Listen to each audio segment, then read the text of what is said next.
राधा, राधा, हाँ माँ। राधा, कल के पूजा और जागरण की सारी तैयारी हो चुकी। किस किस को बुलाना है? अपने कुछ खास करीबी लोगों को। ज्यादा भीड़ इकट्ठा नहीं करना चाहती मैं। अपने कुछ खास करीबी लोग साथ में हो तब भी पूजा के बाद जागरण का मजा आ पाएगा। हाँ राधा, किसी ऐसे वैसे को मत बुला लेना कि जागरण का मजा ही खराब हो जाए। माँ किसकी बात कर रही हो तुम? मैं किशन की बात कर रही हूँ।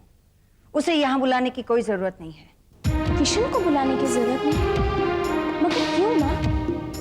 किशन इस घर के एक मेंबर की तरह है।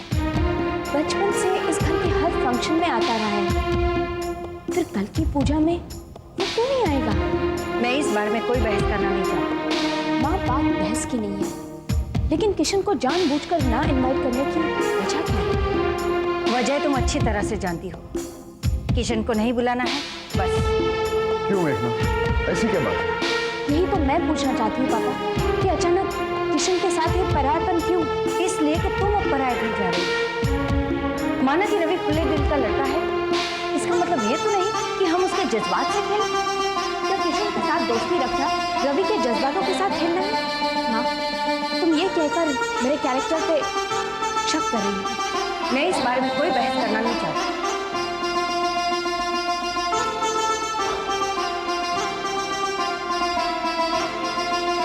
देखो बेटी, मुझे तुम पर पूरा भरोसा है। मैं जानता हूं कि किशन के लिए तुम्हारे दिल में कोई गलत ख्याल आ ही नहीं सकता, लेकिन अपनी माँ की बात को भी समझने की कोशिश करो। वो शायद तुमसे ये कहना चाहती है कि कोई भी रिश्ता या तो बिल्कुल गलत या बिल्कुल सही, ब्लैक और व्हाइट, नो ग्रे। तुम तो जानती हो तुम्हारे ससुराल को लेके कुछ ज्यादा ही इनसिक्योर हो जाती है। लेकिन पापा इसका ये मतलब तो नहीं। Just relax. वो ये बात समझ नहीं पा रही है, कम से कम तुम तो समझो।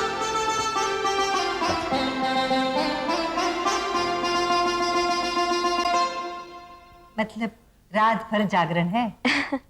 हाँ, और पूजा पाठ के बाद कुछ एंटरटेनमेंट का भी प्रोग्राम है। मम्मी पापा ने आप सबको बुलाया है। भाभी जी, और किस किस को इनवाइट किया है? सबको जो खास है। मतलब किशन जी को भी इनवाइट किया होगा?